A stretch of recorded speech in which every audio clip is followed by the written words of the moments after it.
Respected सम्मानित मंच, V N Roy sir और साथियों, परसों मैं करनाल में एक फ़िल्म देख रहा था, मस्ताने। इस फिल्म में ये था कि बहुत थोड़े से सिख थे जिन्होंने महाराजा रंजीत सिंह की लीडरशिप में पूरे पंजाब पर रूल किया, लेकिन 1839 में महाराजा रंजीत सिंह की डेथ हो गई। उसके बाद अंग्रेज़ों की हुकूमत यूनाइटेड पंजाब पर कायम हुई। यूनाइटेड पंजाब का एरिया जिसमें हरियाणा भी था, पाकिस्तान का पंजाब भी था, भारतीय पंजाब भी और हिमाचल प्रदेश भी। आज इस खित्ते की अगर पॉपुलेशन हम देखें तो लगभग 20 करोड़ पॉपुलेशन है, जो पाकिस्तान की पॉपुलेशन के बराबर है। तो माने एक पूरा कंट्री था पंजाब। इस पंजाब में महाराजा रंजीत सिंह के बाद ये सवाल पैदा हुआ कि ब्रिटिश हुकूमत में कौन अब पंजाब पर रूल करेगा, क्योंकि अंग्रेज़ों ने जमहूरियत को लाना, डेमोक्रेसी को लाना, वोट के अधिकार को लाना शुरू कर दिया था। गवर्नमेंट ऑफ इंडिया एक्ट आया 1907 में, फिर 1919 में, फिर 1935 में, जिसमें प्रोविंशियल ऑटोनॉमी आई और पूरे देश में इलेक्शन हुए। तो 1919 में जब इलेक्शन हुए, जब गवर्नमेंट ऑफ इंडिया एक्ट आया, तो 1920 में इलेक्शन हुआ। उसमें सर छोटू राम जी 22 वोट से हार गए। उसके बाद 1923 में सर छोटू राम जी ने, चूंकि पंजाब में जो पॉपुलेशन थी वो मुस्लिम डोमिनेटेड एरिया था, पूरा पंजाब, सिख इसलिए पंजाब पर रूल कर रहे थे क्योंकि सिख जो थे वो जो बहुजन समाज था या जो पीड़ित समाज था, जो विक्टिम्स थे, उनकी लड़ाई लड़ रहे थे। तो सिखों पर भरोसा था पूरे समाज का, जिस करके सिखों की रिकग्निशन थी और सिखों ने हुकूमत की। केवल तलवार के दम पर हुकूमत नहीं की, अपनी मानवीयता के दम पर जो सिखों को जो गुडविल जो प्राप्त हुई थी उसके दम पर भी हुकूमत की। लेकिन अब ये सवाल पैदा हो गया कि पंजाब पर रूल कौन करेगा, क्योंकि गवर्नमेंट ऑफ इंडिया एक्ट के तहत यहाँ वोट के अधिकार मिलने शुरू हो गए थे। तो वहाँ जो सर छोटू राम जी थे, इन्होंने, चूंकि कोई भी आदमी अपने जीवन की शुरुआत करता है तो वो इसी तरीके के ऑर्गेनाइजेशंस को ज्वाइन करता है, जैसे सर छोटू राम जी ने किया था। उस समय आर्य समाज को ज्वाइन किया था, कांग्रेस को ज्वाइन किया था। लेकिन 1919 में कलकत्ता में कांग्रेस पार्टी का अधिवेशन हुआ, जिसमें सर छोटू राम जी, चूंकि वो फाउंडर प्रेसिडेंट थे डिस्ट्रिक्ट रोहतक कांग्रेस कमेटी के, तो वो गए। वहाँ पर जब गए तो वहाँ महात्मा गांधी जी ने कहा कि हम जो है असहयोग आंदोलन का प्रस्ताव पारित करते हैं। तो सर छोटू राम जी ने कहा कि असहयोग आंदोलन का आपने जो प्रस्ताव पारित किया है, इसमें आपने अपील की है कि किसान जो हैं वो सरकार को लगान देना बंद कर दें, जो स्टूडेंट्स हैं वो सरकारी स्कूलों को छोड़ दें, जो वकील हैं वो वकालत की पढ़ाई को छोड़ दें। तो आप कम से कम जो मर्केंटाइल क्लास है, जो सेठ हैं, जो कम से कम जो व्यापारी वर्ग है, आप उनसे भी अपील कीजिए कि वो भी जो है सरकार को टैक्स देना बंद कर दें। लेकिन वहाँ महात्मा गांधी ने कहा कि नहीं, मैं व्यापारियों से अपील नहीं करूँगा, क्योंकि समाज में जो सामाजिक परिवर्तन की लड़ाई की जो अगुवा होते हैं वो किसान और मजदूर होते हैं। तो सर छोटू राम ने कहा कि नहीं, आप कम से कम अपील तो कीजिए, हो सकता है कि आपकी अपील का असर हो। लेकिन महात्मा गांधी ने वहाँ जो है इस बात से भी इनकार कर दिया। तो सर छोटू राम चूंकि वकील थे, सेंट स्टीफन से पढ़े थे, उनको एक बात समझ में आई कि अगर जो है महात्मा गांधी की योजना क्या है कि भाई किसान तो सरकार से लड़े और मजदूर भी सरकार से लड़े, और लेकिन पंजाब का जो लगान का जो कानून था, जो लैंड रेवेन्यू एक्ट था पंजाब का, वो ये कहता था अगर पंजाब का किसान सरकार को लगान नहीं देगा तो उसकी ज़मीन कुर्क हो जाएगी।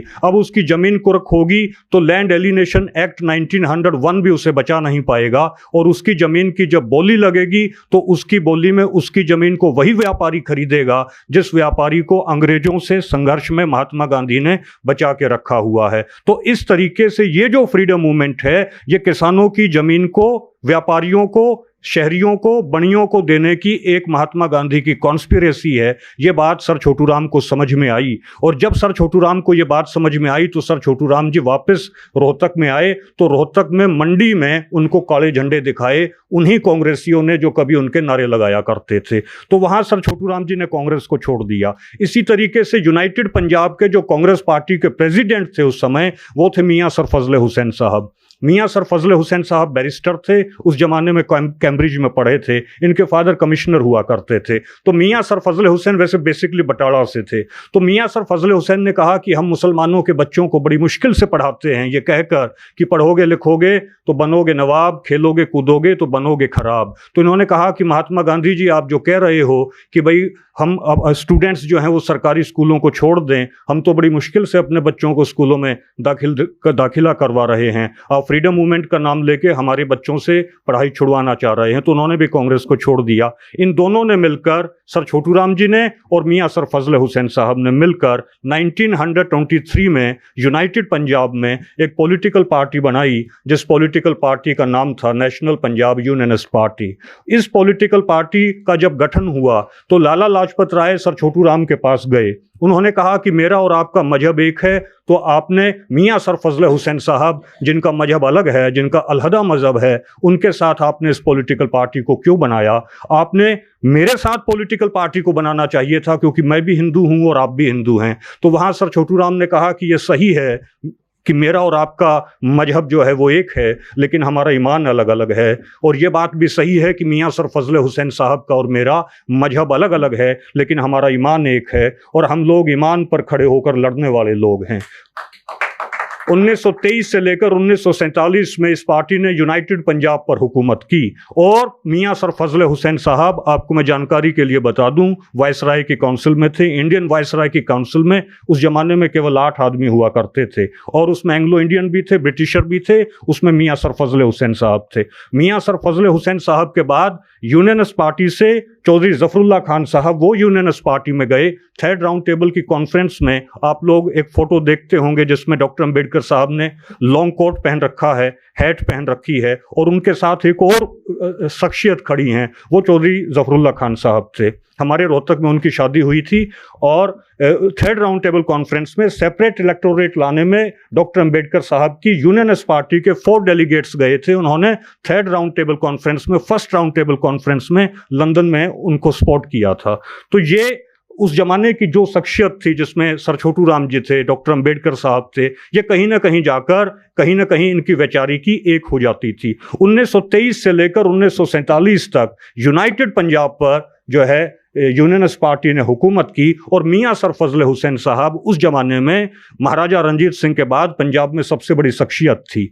1947 से पहले किताब पब्लिश हुई थी, वो किताब मैंने मंगवाई, रेयर बुक्स की श्रेणी में वो किताब थी, जिसमें लिख रखा था ग्रेट मैन ऑफ इंडिया, जिसमें अकबर भी था, लॉर्ड बुद्धा भी थे, जिसमें टीपू सुल्तान भी था, मियाँ सर फजल हुसैन साहब भी थे। लेकिन 1947 के बाद जब वही किताब मैंने देखी, जो नया संस्करण उसका देखा, तो मियाँ सर फजल हुसैन साहब का उसमें नाम गायब था।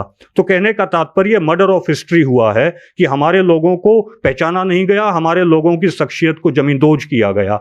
उस जमाने में सर छोटू राम जी ने कानून पंजाब में पारित करवाया था कि किसान की जो है ना जमीन को रख हो सकती है, न किसान का बैल को रख होगा, न किसान का घर को रख होगा, और न उसका खेत को रख होगा। तो गोकुल चंद नारंग वो पंजाब असेंबली में था, और एक बड़ा हिंदू महासभा का लीडर था, वो खड़ा हुआ, उसने कहा कि आपने जो कानून पारित करवाया है, जिसमें किसान के न बैल को रख हो सकते हैं, न घर को रख हो सकता है, न उसकी जमीन को रख होगी, तो न उसका घर को रख होगा, तो पंजाब में अब कुर्की करने के लिए रह क्या गया है। तो वहां सर छोटू राम ने पंजाब असेंबली में कहा कि ये जो तुम्हारी मानसिकता है शोषण करने की, एक्सप्लॉइट करने की, ये मानसिकता पंजाब में अभी कुर्की करने के लिए बाकी रह गई है। हम पंजाब की धरती पर इस शोषण करने की तुम्हारी मानसिकता को कुर्क कर देंगे। तो वहां गोकुलचंद नारंग खड़ा हुआ, उसने कहा, सर छोटू राम ने कहा कि खबरदार किसी जमींदार ने किसी गैर जमींदार शहरी हिंदू को वोट दिया तो वहां गोकुलचंद नारंग ने कहा कि आप तो हिटलर की तरह बात कर रहे हैं। तो सर छोटू राम ने कहा कि पंजाब के अंदर अगर यहूदी रहेंगे तो पंजाब में हिटलर भी रहेगा। ये शख्सियत सर छोटू राम की, मियाँ सर फजल हुसैन साहब की। उसके बाद गवर्नमेंट ऑफ इंडिया एक्ट 1935 आया, 1936 में इलेक्शन हुए, सर सिकंदर हयात खान पंजाब के प्राइम मिनिस्टर बने, प्रीमियर बने। आज हम लोग चीफ मिनिस्टर कहते थे उस जमाने में प्रीमियर कहा करते थे। 42 में उनकी डेथ हो गई। उनके बाद lieutenant colonel sir Malik Khizar Hayat Khan Tiwana साहब जो सरगोदा से थे वो पंजाब के प्रीमियर बने। और 1945 में 9 जनवरी 1945 में सर छोटू राम जी की डेथ हो गई। उन्होंने कहा था कि जो डिवीजन होगा पंजाब का वो मेरी लाश पर होगा। महात्मा गांधी ने भी कहा था कि डिवीजन जो होगा वो मेरी लाश पे होगा। लेकिन सर छोटू राम में और महात्मा गांधी के वचनों में ये अंतर आया कि सर छोटू राम जो है वो डिवीजन से पहले उनकी डेथ हुई। उनके बाद जो जिम्मेदारी आई वो आई lieutenant colonel sir Malik Khizar Hayat Khan Tiwana साहब के कंधों पर कि पंजाब को किसी भी सूरत में हमको बंटने नहीं देना, पंजाब को किसी भी सूरत में हमको डिवाइड नहीं होने देना। Lieutenant colonel sir Malik Khizar Hayat Khan Tiwana साहब ने सर छोटू राम का ही झंडा उठाकर इस लड़ाई को आखिरी दम तक लड़ा। बहरहाल ये अलग बात है, ये अलग हिस्ट्री है कि वो कामयाब नहीं हुए और हमारे पंजाब का जो है वो बंटवारा हो गया। लेकिन आज दोबारा से हम लोग जब तारीख में जाएंगे, जब तारीख को पढ़ेंगे तो वो शख्सियतें हमें याद दिलाती हैं कि दोबारा से हमें एक होना होगा, दोबारा से हमें इकट्ठा होना होगा, दोबारा से हम लोग यूनिटी करके चलेंगे। और अगर हम लोग चलेंगे तो ही हम लोग जीत पाएंगे। और आज तो प्रिंसिपल पॉलिटिकल चैलेंज हमारे सामने उन्हीं फोर्सेस का खड़ा हो गया है जो फोर्सेस सर छोटू राम को डिस्टर्ब करती थी, जो फोर्सेस यूनियनिस्ट पार्टी को डिस्टर्ब करती थी। यही मुझे कहना है। Thank you. वाहेगुरु जी का खालसा, वाहेगुरु जी की फतेह।